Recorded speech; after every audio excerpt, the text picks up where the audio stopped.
तो आज हम लोग पढ़ेंगे बायोलॉजी का चैप्टर नंबर 3, जो है ना आपके एग्ज़ाम से लेकर के हर एक चीज़ के लिए बहुत इंपॉर्टेंट होता है। हम लोग इसके बारे में जानेंगे कि यह क्या है परिवहन, परिवहन के अंतर्गत क्या क्या होता है, इस चैप्टर में कौन कौन सी चीज़ आएंगे, ये सारा हम लोग अध्ययन करेंगे। तो हम लोग आज जानते हैं कि परिवहन क्या है।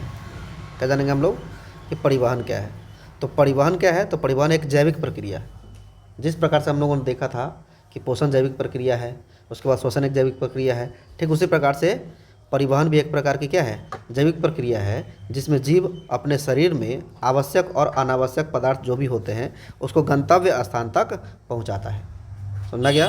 तो यह एक जैविक प्रक्रिया है जिसमें जीव शरीर के आवश्यक और अनावश्यक पदार्थ को गंतव्य स्थान तक पहुंचाता है। मतलब गंतव्य स्थान से क्या है, गंतव्य मतलब होता है कि जहाँ पर आवश्यक पदार्थ को जरूरी है, जहाँ पर जरूरी है वह स्थान क्या कहलाएगा, गंतव्य स्थान। और अनावश्यक पदार्थ भी जहाँ पर जा करके जिस अंक तक जमा होता है उसको भी हम लोग क्या कहते हैं, गंतव्य स्थान ही कहते हैं। तो उसी गंतव्य स्थान तक आवश्यक और अनावश्यक पदार्थ को पहुँचाने की जो प्रक्रिया है वह सारी प्रक्रिया क्या कहलाएगा, परिवहन के अंतर्गत आएगा। ठीक है, चलिए तो हम लोग अभी जानेंगे। अभी हम लोग बात किए हैं कि आवश्यक पदार्थ और अनावश्यक पदार्थ का। तो हमारे शरीर के लिए या जीव शरीर के लिए आवश्यक पदार्थ कौन सा होता है, ठीक है। तो आवश्यक पदार्थ कौन से हो जाएंगे, कार्बोहाइड्रेट हो जाएंगे, प्रोटीन हो जाएंगे और वसा हो जाएंगे। क्या क्या हो जाएंगे, हमारे शरीर से लेकर के और जो भी जीव हैं उनके लिए कौन सा इंपॉर्टेंट है, तो कार्बोहाइड्रेट, ठीक है। उसके बाद प्रोटीन है, वसा है, ठीक है। ऑक्सीजन है, O2 मतलब कथी है, ऑक्सीजन से है। विटामिन से है, खून से है, हमारे शरीर में खून दौड़ता है उससे है, जल से है और किससे है, तो खनिज से है। ठीक है, यह आवश्यक पदार्थ हो गया। तो दूसरा यह भी है कि भाई अनावश्यक पदार्थ क्या है, वह हमारे शरीर में एक स्थान से दूसरे स्थान पर स्थानांतरित कैसे होता है, चला कैसे जाता है। तो वह चीज़ कौन सा है, तो मल है, ठीक है। यह मूल लिखा गया, सॉरी, यह क्या है, मल। पसीना है जो शरीर से हमारा निकलता है, कहीं ना कहीं से आ रहा होगा, उसका प्रवाह होता है। मूत्र है। यूरिया, यह सबसे खतरनाक पदार्थ है। यूरिया कथी है, यह यूरिया, यह सबसे खतरनाक पदार्थ है, ठीक। और उसके बाद कथी है, कार्बन डाइऑक्साइड। ये भी शरीर से कहाँ निकल जाता है, तो बाहर निकल जाता है, कोई प्रॉब्लम नहीं। चलिए, तो अब हम लोग जानते हैं परिवहन, तो हम लोग जान लिए, ठीक है, कि परिवहन क्या है। तो जीव शरीर में होने वाली वैसी प्रक्रिया जिसके अंतर्गत आवश्यक और अनावश्यक पदार्थ का एक स्थान से दूसरे स्थान तक या गंतव्य स्थान तक पहुंचने की प्रक्रिया को परिवहन कहते हैं। समझ में गया। तो परिवहन तंत्र क्या है, परिवहन के लिए आवश्यक अंगों का समूह जो भी मिलकर के बनाएगा, उन अंगों के समूह को हम लोग क्या कहेंगे, परिवहन तंत्र कहेंगे। समझ में आ गया, क्या कहेंगे, परिवहन तंत्र। परिवहन तंत्र किसे कहेंगे, परिवहन तंत्र किसे कहेंगे, तो परिवहन के लिए आवश्यक अंगों का समूह, परिवहन के लिए आवश्यक अंगों के समूह को क्या कहते हैं, परिवहन तंत्र कहते हैं। ठीक है, देखिए जीवों में परिवहन की क्रिया को संपादन करने के लिए, उसी को थोड़ा सा अच्छा से, जीवों में परिवहन की क्रिया के संपादन, संपादन मतलब है ना, परिवहन की क्रिया को पूरा करने के लिए, है ना, आवश्यक अंगों के समूह, आवश्यक अंगों का समूह जैसे कौन कौन है, हृदय है, सिरा है, धमनी है, वृक्क है, गुर्दा है, इसको क्या कहते हैं हम लोग, है ना, को परिवहन तंत्र कहते हैं। इन अंगों के समूह को एक साथ मिला दिया जाए तो परिवहन तंत्र कहेंगे। क्यों, क्योंकि इन्हीं अंगों के समूह के द्वारा परिवहन की पूरी क्रियाएं हो रही है। समझ में गया। अब हम लोग देखते हैं कि पेड़ पौधे में परिवहन दो विधि से होती है। पेड़ पौधे में परिवहन कितने विधि से होती है, दो विधि से होती है, ठीक है। एक है परासरण और एक है विसरण। पेड़ पौधे में जो परिवहन है वह मुख्य दो क्रियाओं के द्वारा होती है, एक है परासरण और एक है विसरण। तो हम लोग यह जान लेते हैं कि परासरण क्या है और विसरण क्या है। अब देखिए परासरण क्या है, पदार्थ के नीचे, पदार्थ जो है नीचे की ओर गति करता है, पदार्थ नीचे की ओर गति करता है। तो जैसे जल हो गया, है ना, नीचे से ऊपर की ओर गति करता है। जल क्या करता है, मान लेते हैं कि यह पेड़ है, ठीक है, ये बहुत सारा उसका जड़ है और यह क्या है, मिट्टी के अंदर दबा हुआ है ना, और उसके बाद पेड़ है, यही ना है।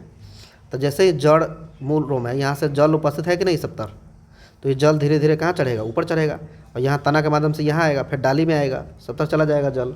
तो नीचे से ऊपर की ओर गति करता है, उसको क्रिया को हम लोग क्या कहते हैं, परासरण कहते हैं। और जो विसरण है, मान लेते हैं कि कोई पौधा है, ठीक है, ये भी दूसरा पौधा है, एक और अलग से हम लोग बना दे रहे हैं, ठीक है, पौधा है। अब यह क्या करेगा कि हरे पत्ती में क्या बनता है, खाना बनता है। अब यह खाना यहाँ पे बना तो ये ऊपर भी जा सकता है, नहीं समझ में आया, और यह नीचे भी तना को भी जरूरत पड़ेगा तब तो ये मोटा होगा तना, समझ में आ गया। तो ये जो विसरण की क्रिया है यह ऊपर की तरफ भी हो सकता है और नीचे की तरफ भी हो सकता है, बात समझ में आ गया। तो यह क्रिया क्या कहलाएगा, विसरण कहलाएगा। यानी इसमें ऊपर और नीचे दोनों की ओर पदार्थ क्या करता है, तो गति करता है। जैसे वायु हो गया, जैसे गति हो गया, भोजन हो गया, भोजन में ग्लूकोज होता है, ग्लूकोज बन करके ऊपर की ओर भी जा सकता है और नीचे की ओर भी जा सकता है, कोई दिक्कत। चलिए अलग से बात करते हैं, आगे क्वेश्चन क्या है, पेड़ पौधे में परिवहन की क्रिया को हमको समझाना है। किसको समझाना है, पेड़ पौधे में परिवहन की क्रिया को समझाना है। चलिए पेड़ पौधे में परिवहन की जो विधि है वह दो है, अभी हम लोग पढ़े हैं, एक है परासरण और दूसरा है विसरण, ठीक है। इसके लिए आवश्यक संवहन उत्तक, एक प्रकार का जो उत्तक है, संवहन उत्तक, संवहन मतलब होता है ढो के ले जाने वाला, है ना, एक अंग, समझना गया। तो एक है जाइलम और दूसरा है कथी, फ्लोएम। जाइलम क्या करता है, जल का परिवहन करता है, और फ्लोएम क्या करता है, कथी करता है फ्लोएम, तो फ्लोएम क्या करता है, तो पोषक पदार्थ को गंतव्य स्थान तक पहुंचाता है, समझना गया। जाइलम जैसे जाइलम जैसे जल, यानी जल को परिवहित कौन करेगा, जाइलम, और फ्लोएम क्या करेगा, तो दूसरे पोषक पदार्थ को क्या करेगा, वह गंतव्य स्थान तक। अभी हम गंतव्य स्थान की बातें कर चुके हैं, तो गंतव्य स्थान पर क्या करता है, तो पहुंचाता है, समझना गया, जाइलम का काम और फ्लोएम का काम। अब जाइलम और फ्लोएम क्या है, समझना गया, उसको भी हम लोग डिटेल्स जान लेते हैं कि यह क्या कहता है। जाइलम क्या है, तो जाइलम क्या है कि यह पेड़ पौधे में पाया जाने वाला, पेड़ पौधे में पाया जाने वाला या पेड़ पौधे में उपस्थित आप बोल सकते हैं, एक संवहन उत्तक है। संवहन मतलब होता है ढो के ले जाने वाला, जो है ना नली टाइप का होता है, उसको क्या कहते हैं हम लोग, संवहन उत्तक कहते हैं, ठीक है। यह जड़ और तना और पत्ती, जड़ तना और पत्तियों में उपस्थित रहता है, समझना गया। जाइलम कहाँ पे रहता है, जड़ में, तना में और पत्तियों में उपस्थित रहता है। यह क्या करता है, तो जल तथा खनिज लवण जो ज़मीन के अंदर से होता है ना, उसको कहाँ पर पहुँचाता है, उसको गंतव्य स्थान तक पहुँचाता है, ठीक है। चलिए अब हम लोग बात करते हैं किसका, तो फ्लोएम की बात कर लेते हैं। फ्लोएम क्या है, फ्लोएम क्या है, यह पेड़ पौधे में पाया जाने वाला संवहन उत्तक है। कथी है, पेड़ पौधे में पाया जाने वाला संवहन उत्तक है। यह भी कथी होता है, तो जड़ तना और पत्ती में पाया जाता है, यानी वो भी जड़ तना पत्ती में पाया जाता है, ये भी जड़ तना पत्ती में पाया जाता है, उपस्थित रहता है, ठीक है। यह प्रकाश संश्लेषण द्वारा, प्रकाश संश्लेषण एक कथी है, क्रिया है, घटना है, जो हम लोग पिछले चैप्टर में पढ़ चुके हैं, है ना। संश्लेषण द्वारा बने भोजन, भोजन के रूप में बनता कथी है, पेड़ पौधे में भोजन के रूप में कथी बनता है, ग्लूकोज बनता है। तो ग्लूकोज को कौन घटना के द्वारा, विसरण के द्वारा, विसरण की क्रिया के द्वारा कहाँ पर पहुँचा देता है, तो गंतव्य स्थान पर पहुँचा देता है। कहाँ पर पहुँचा देता है, गंतव्य स्थान पर पहुँचा देता है, समझ आ गया। तो चलिए हम लोग जाइलम को देख लेते हैं कि जाइलम में कौन कौन चीज़ का परिवहन होगा, जल का, खनिज का और लवण का। फ्लोएम में किसका परिवहन होगा, ऑक्सीजन का, कार्बन डाइऑक्साइड का, और यह क्या है, ग्लूकोज का, समझ में आ गया। चलिए आगे देखते हैं हम लोग क्या कहता है। अब हम यह जानेंगे, यह 2 नंबर का क्वेश्चन बार बार एग्जाम में पूछा जाता है कि भाई जाइलम और कथी में, फ्लोएम में अंतर स्पष्ट करके बता दीजिए। अब जो जाइलम में नहीं समझेगा, फ्लोएम में नहीं जानेगा, वो दोनों में अंतर स्पष्ट कर पाएगा, संभव ही नहीं है, वो तो क्वेश्चन छोड़ के आ जाएगा। जब अंतर स्पष्ट नहीं कर पाएगा तो एग्जाम में क्वेश्चन छोड़ के आ जाएगा। तो हम लोग इसको पहले देख लेते हैं कि 2 नंबर में पूछने वाला है, तो ये तो बहुत इंपॉर्टेंट है हमारे लिए। चलिए जाइलम में क्या होता है, इसका जो कोशिका है जाइलम का, वह क्या होता है, मृत कोशिका होता है। फ्लोएम का जो कोशिका होता है वो क्या होता है, जीवित कोशिका होता है। एकदम आसान है, फटक से याद कर सकते हैं कि जाइलम की जो कोशिका होता है क्या होता है, वह मृत होता है। और इसमें परिवहन कथी का होता है, जल का, खनिज का और कथी का, लवण का होता है। और इसमें परिवहन किस चीज़ का होता है, खाद्य पदार्थ का होता है, जो खाद्य पदार्थ का होता है, कार्बन डाइऑक्साइड का होता है, और किसका होता है, जल का होता है। तीसरा नंबर बात करें तो इसमें क्या होता है, परासरण की क्रिया होता है, यानी जाइलम में कथी की क्रिया होगा, परासरण का, और फ्लोएम में किसकी क्रिया होगा, विसरण का।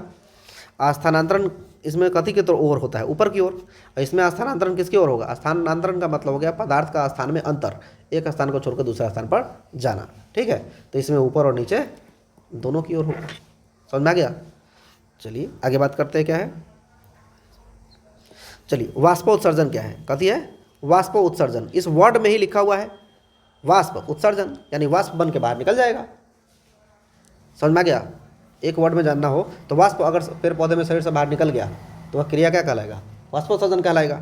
देखिए पेड़ पौधे में जल की अधिकता होती है, अधिकता अगर है या फिर अनावश्यक रूप से उसमें शामिल है या अपशिष्ट के रूप में उसमें शामिल है।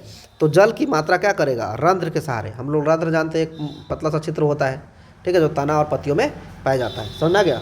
उसके सहारे कथी के रूप में बदल जाता है, ये वाष्प के रूप में कहाँ चला जाएगा, ये वायुमंडल के में चला जाएगा और उत्सर्जित हो जाता है। भाई वायुमंडल में अपने से निकल के बाहर निकल जाएगा तो उत्सर्जित हुआ कि नहीं हुआ, ठीक है। उत्सर्जित कहिए तब, चाहे निष्कासित कहिए तब। निष्कासित हो जाता है, क्या हो जाता है, निष्कासित हो जाता है, और यह क्रिया क्या कहलाएगा, वाष्पोत्सर्जन कहलाएगा।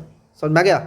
यानी हम ऐसा कह सकते हैं कि वाष्पोत्सर्जन क्या है, तो वाष्पोत्सर्जन पेड़ पौधे में होने वाली एक ऐसी प्रक्रिया है जिसमें पेड़ पौधे में उपस्थित जल के अधिकता या अपशिष्ट के रूप में उपस्थित रहता है, जो रंध्र के सहारे वायुमंडल में क्या हो जाता है, स्थानांतरित हो जाता है, या फिर कहने का मतलब यह है कि उत्सर्जित हो जाता है, या ये कह सकते हैं कि वह पेड़ पौधे के शरीर से बाहर निकल जाता है। समझ में आ गया।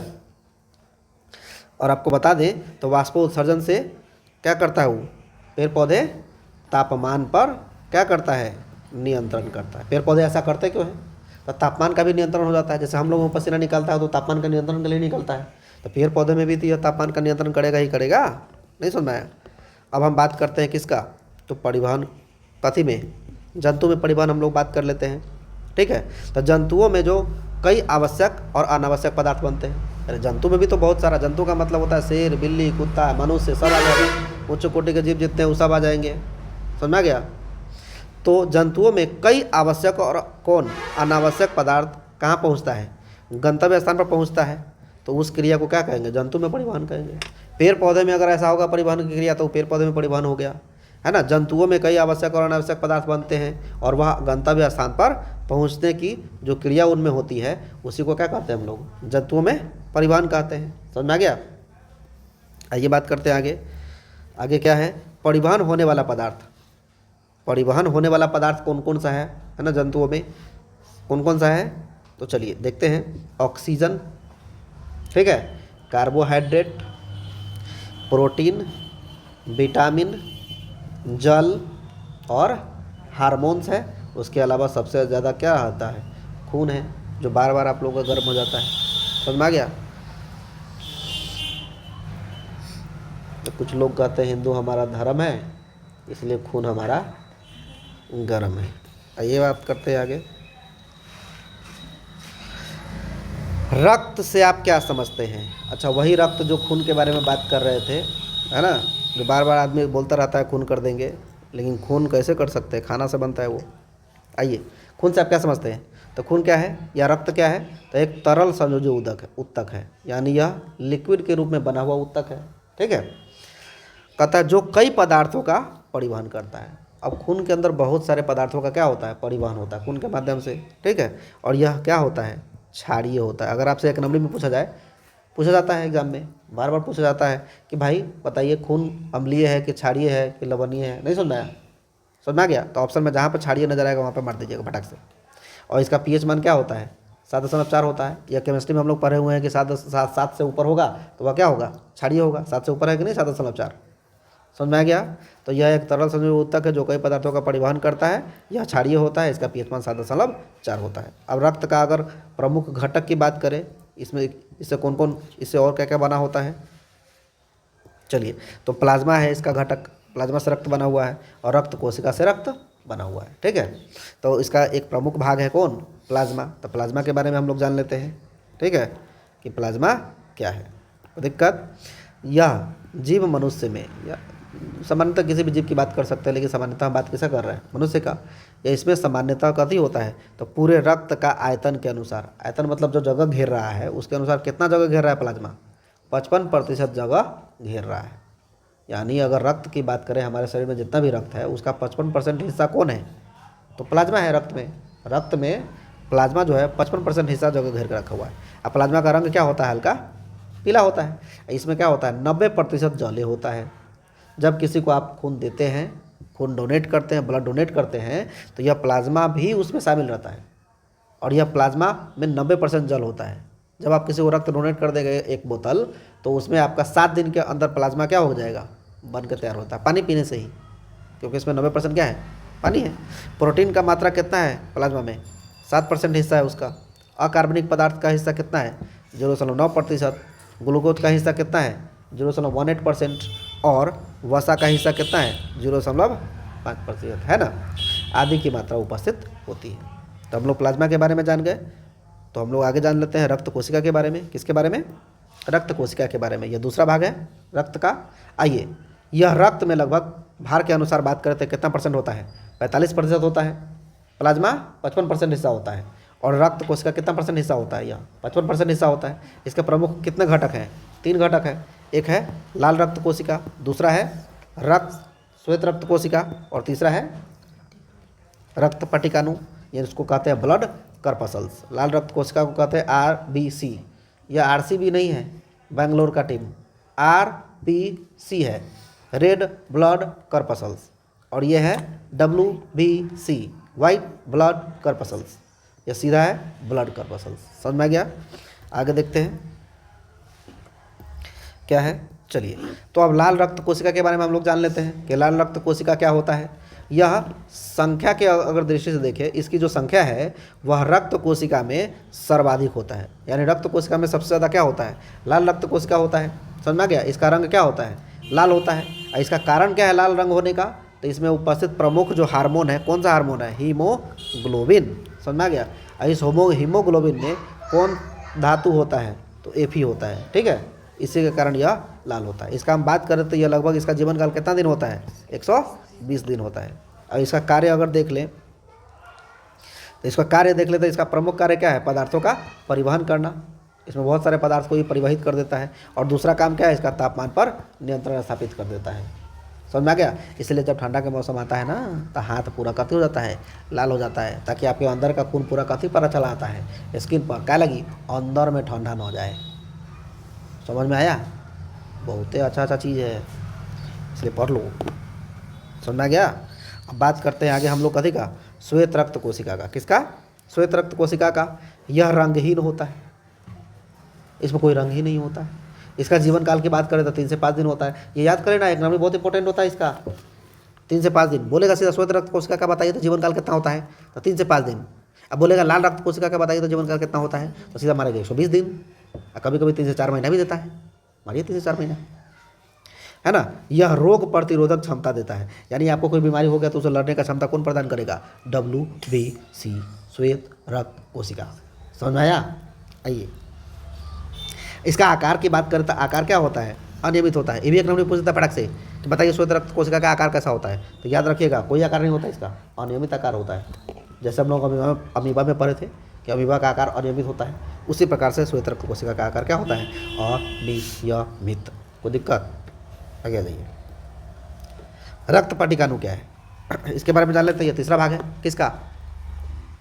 यह किसका तीसरा भाग है? रक्त कोशिका। यस सर, रक्त कोशिका का तीसरा भाग है। तो रक्त पटिकाणु किसे कहते हैं? तो यह सामान्यतः रक्त को कथी करता है? एक काम खाली है धक्का बनाना, धक्का मुक्की करना। ऐसा नहीं, धक्का बनाना और धक्का मुक्की करने में अंतर है। समझ में आ गया? धक्का मुक्की नहीं। तो यह रक्त को क्या करता है? तो धक्का बनाने में सहायक होता है। ठीक है, यानी कि जो धमनी है, सीरा है, उसमें धक्का बनाता है ताकि खून एक स्थान से दूसरे स्थान पर फटाक से चला जाए। समझ में आ गया? इसे विष्णु या फिर थ्रोम्बोसाइट कहते हैं। क्या कहते हैं? ये पूछ देगा कि रक्त पटिकाणु का दूसरा नाम क्या है। ज़्यादातर ये पूछा जाएगा, थ्रोम्बोसाइट। क्या बोला जाएगा? थ्रोम्बोसाइट। चलिए, और क्या करता है? इसमें क्या होता है? विटामिन के जो है वह रक्त में धक्का बनाने में मदद करता है। ये तो इम्पोर्टेंट क्वेश्चन है, एग्जाम में पूछ भी करेगा। कह देगा कि रक्त में धक्का बनाने के लिए कौन सा विटामिन सहायक होता है? तो जहाँ देखेगा विटामिन के, मार दीजिएगा, बात खत्म। समझ में आ गया? रक्त को धक्का बनाने में कौन सा विटामिन मदद करता है? तो विटामिन के। समझ में आ गया? तो वहाँ के करने की जरूरत नहीं है, के करने की जरूरत।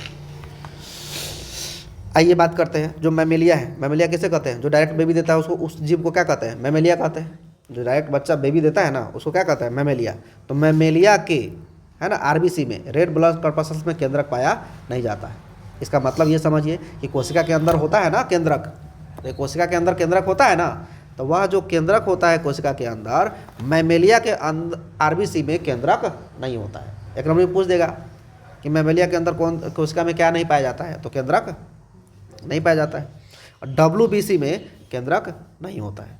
WBC मतलब वाइट ब्लड कॉर्पसल्स में भी केंद्रक नहीं होता, यानी कोशिका है ही, लेकिन इसके कोशिका में कौन नहीं पाया जाता है? तो केंद्रक नहीं पाया जाता है। अब समझ आ गया? देखो, हम लोग पढ़े हुए हैं कि कोशिका में केंद्रक होता है, झिल्ली होता है ना, उसका माइटोकॉन्ड्रिया फलना चिलना बहुत सारा चीज़ है उसमें। तो अब कहने का मतलब है कि WBC में वही केंद्रक नहीं पाया जाएगा। समझ में आ गया। आइए बात करते हैं रक्तवाहिका का। किसका, किसकी बात करेंगे, रक्तवाहिका का। तो वह क्या है, वह नलिका, एक प्रकार का वह नलिका, नलिका मतलब जिससे होकर प्रवाहित होता है, जैसे स्टेट बॉडी में देखते हैं पानी गुजरता है उससे होकर के, वैसे ही नलिका समझिए। वह नलिका जिससे होकर के रक्त का क्या होता है, प्रवाह होता है या परिवहन होता है, उसी से होकर के रक्त बहता है, उसको हम लोग क्या कहते हैं, रक्त वाहिका कहते हैं। इसके प्रमुख 3 घटक है। कितने घटक है इसके, 3 घटक है। आइए तीनों घटक के बारे में जान लेते हैं, घटक के बारे में जान लेते हैं। चलिए, धमनी, शिरा और क्या है, धमनी, शिरा और क्या है, केशिकाएं हैं। धमनी, शिरा और,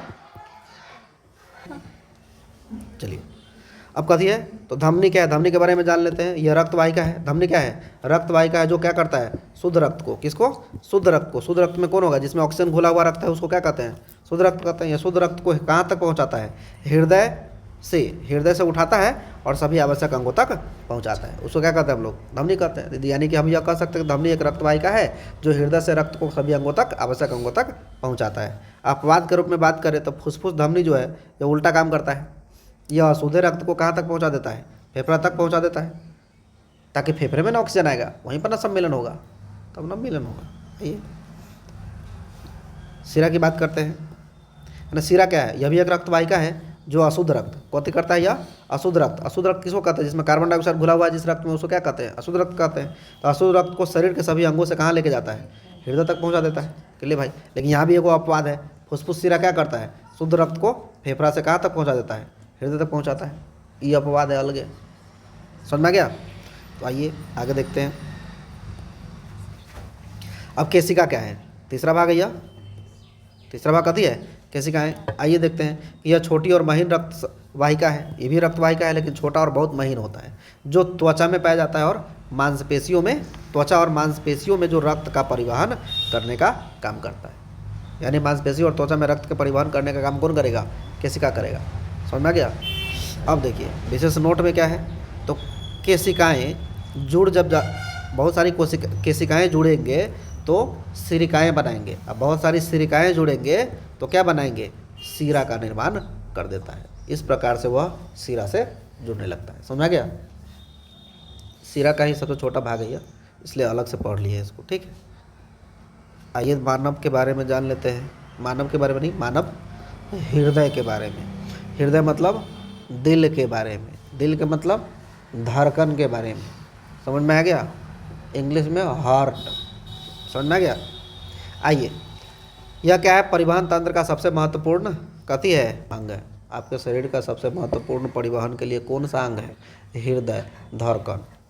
यह वृक्ष गुहा समझते हैं ना, यह पसली के अंदर, समझ में आ गया, बायां तरफ उपस्थित रहता है, या बाईं ओर उपस्थित रहता है या बायां तरफ उपस्थित रहता है। यह क्या है, एक मांसल संरचना है। यह मांसल मतलब मांस से बना हुआ है, इसमें हड्डी नहीं होता है, फिर भी टूटता रहता है।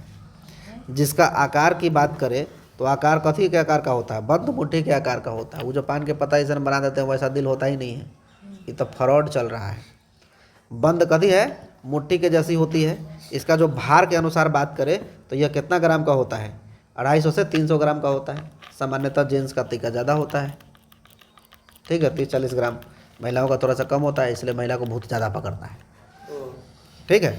अब चलिए, इससे सबसे ऊपरी परत जो होती है ना, हृदय के सबसे ऊपरी परत को हम लोग क्या कहते हैं, पेरिकॉर्डियम कहते हैं। क्या बोलते हैं, हृदय के सबसे ऊपरी परत को क्या कहते हैं, पेरिकॉर्डियम। ये एक नंबर फटाक से पूछता है, याद करिए लीजिएगा, बार बार पूछता है कि हृदय के सबसे ऊपरी परत को क्या कहते हैं, तो पेरिकॉर्डियम। क्या बोलेंगे, पेरिकॉर्डियम। हृदय के सबसे ऊपरी परत को पेरिकॉर्डियम कहते हैं, ठीक है। अब देखिए, हृदय के 4 कक्ष होते हैं, यानी कि 4 को भाग में बांटा गया है। देखिए, बायां और दायां में बटा होता है, तो एक बायां हो गया, एगो दायां हो गया, एगो नीले में और आलिंद में बटा हुआ था। 4 भाग हो गया ना इसका, जिससे कि धमनी और कौन जुड़ा रहता है, शिरा जुड़ा रहता है। यह रक्त का क्या करता है, शुद्धिकरण करता है। दिल का काम क्या है, रक्त का शुद्धिकरण करना, रक्त को धक्का बनाने में, है ना, सहायक होता है, या रक्त को धक्का बनाने का कार्य करता है।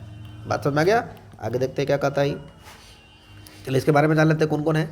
यही है आपका कथी, हृदय। कथी है ये आपका, और ऊपर का ये परत जो हम लोग देख रहे हैं ना, जो बना हुआ है ऊपर का परत, ई वाला, ठीक है। तो इस परत को क्या कहेंगे हम लोग, पेरिकॉर्डियम कहेंगे, ठीक है।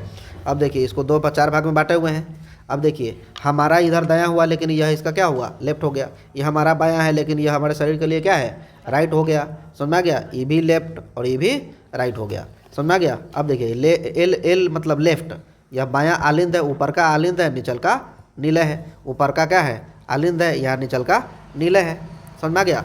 अब इसी हार्ट से जुड़ा होता है यह जो नली है, इसको हम लोग फुसफुस सीरा कहते हैं। ये जो जुड़ा हुआ है इसको हम लोग क्या कहते हैं, सीधा सीरा कहते हैं। इसको हम लोग क्या कहते हैं, यह धमनी है। और ये जो जुड़ा हुआ है कहती है फुसफुस धमनी है। समझ में आ गया। तो इस प्रकार से हम लोग हृदय देख लिए, हृदय का 4 भाग में बंटवारा देख लिए, आलिंद सीरा देख लिए, सीरा देख लिए, फुसफुस सीरा देख लिए।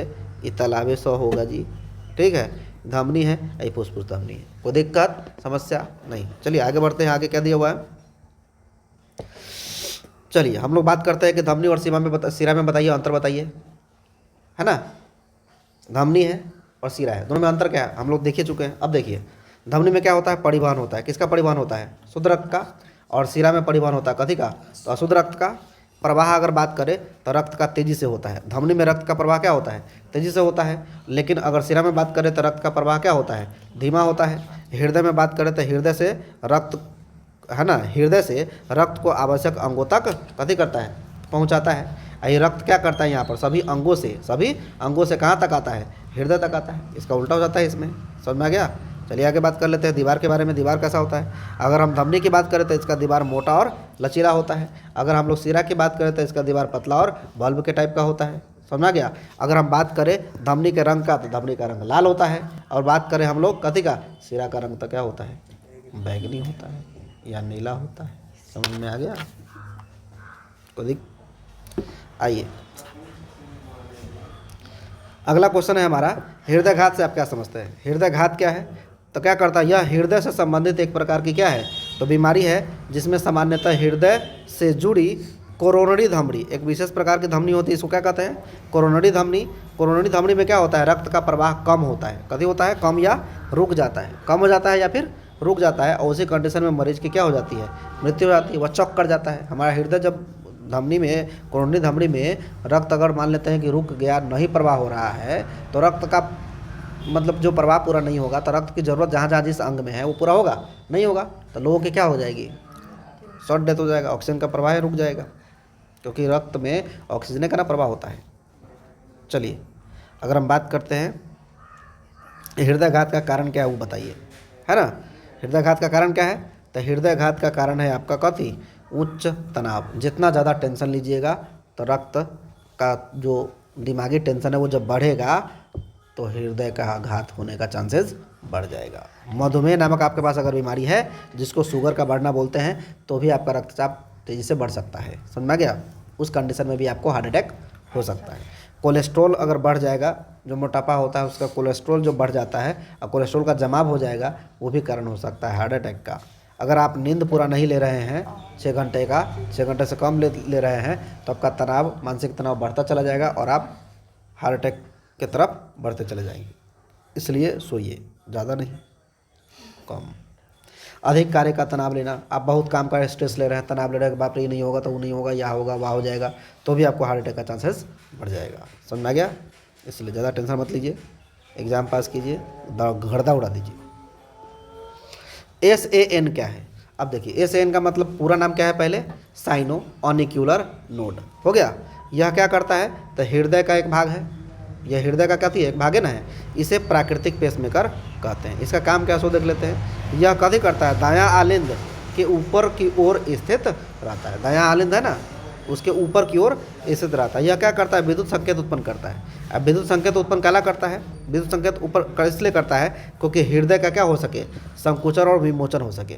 ठीक है, संकुचन और विमोचन हो सके या विकोचन हो सके। ठीक है, जिससे हृदय की धड़कन क्या करेगा, सही से काम, जिससे दिल यानी हृदय का जो धड़कन है वह नियंत्रित रूप से चलता रहे, fuck fuck fuck fuck fuck fuck, समझ में आ गया, चलता रहे। समझ में आ गया। जैसे है ऐसे, फिर ये फूल के ऐसे हो जाएगा, फिर यह ऐसे रहेगा, समझ में आ गया, फिर जैसा पहले वाला अवस्था हो जाएगा उसमें आ जाएगा। ठीक है, पहले वाले अवस्था में आएगा तो यह हो गया संकुचन। अब इससे आके इस रूप में आएगा तो विमोचन या विकुचन कहलाता है। ठीक है, कोई दिक्कत? आइए बात करते हैं आगे। पेस मेकर क्या है, कृत्रिम पेस मेकर क्या है वो बात करते हैं। ठीक है, तो कृत्रिम पेस मेकर क्या है? तो प्राकृतिक पेस मेकर का नियंत्रित रूप से है ना कार्य नहीं करने पर, अगर आपका प्राकृतिक पेस मेकर जो है वह सही से काम नहीं कर रहा है ना, तो डॉक्टर क्या करेगा? हृदय के मांसपेशियों में क्या कर देगा? ए से एन के नीचे एक इलेक्ट्रॉनिक यंत्र लगा देगा। क्या? चलिए आगे की बात करते हैं। कथी?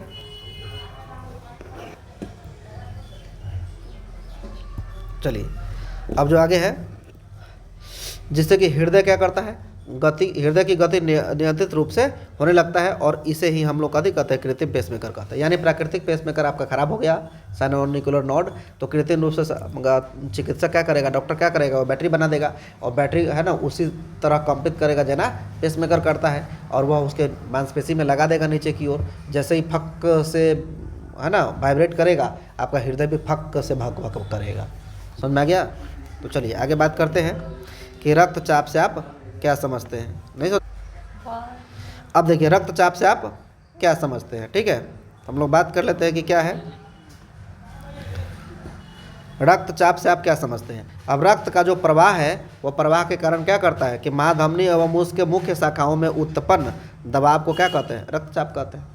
यानी हृदय के द्वारा जब रक्त प्रवाह होता है तो हृदय महाधमनी और उसके शाखाओं में क्या करता है? दबाव उत्पन्न करता है, और जितना ज़्यादा दबाव उत्पन्न करेगा उसी दबाव को क्या कहते हैं हम लोग? रक्तचाप कहते हैं। और रक्तचाप को मापने वाले यंत्र को क्या कहते हैं? एक नंबर बहुत पूछा जाता है आपके एग्जाम में कि रक्तचाप को मापने वाले यंत्र को क्या कहते हैं? तो सिग्मोनोमीटर कहते हैं। क्या कहते हैं? सिग्मोनोमीटर। क्या बोलते हैं? रक्तचाप को मापने वाले यंत्र को क्या कहते हैं? सिग्मोनोमीटर कहते हैं। अब भोजपुरी भाषा में, हिंदी वाले भाषा में क्या कहते हैं उसको? आला। समझ गया लाला? चलिए अब बात करते हैं हाइपरटेंशन क्या है।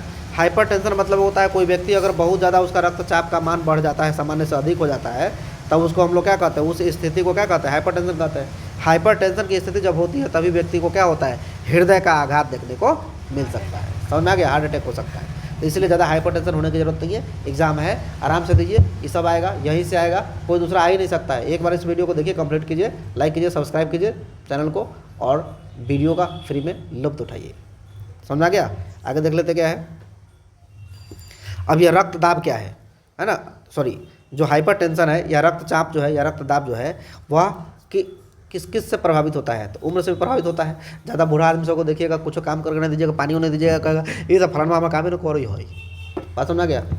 उसके बाद लिंग के आधार पर भी महिलाओं का रक्तचाप ज़्यादा रहता है। किसी का हस्बैंड वाइफ के लिए अगर साड़ी खरीद के नहीं ला दिया तब देखिए, नहीं समझ में आया? बर्तन ढब से अपने बने करने लगता है, वो कहीं बिजली भी नहीं आता है। ठीक है, मानसिक स्थिति की बात करें तो मानसिक स्थिति पर भी निर्भर करता है। कोई आदमी मानसिक स्थिति खराब होता है तो फटाक से गुस्सा कर जाएगा, और किसी का मानसिक स्थिति बहुत अच्छा है तो कुछ करियो दिया आप, हाँ ठीक है वो हो चीज कोई दिक्कत नहीं, सब तो बात थोड़ी छोटा मोटा बात। तो मानसिक स्थिति पर निर्भर करता है।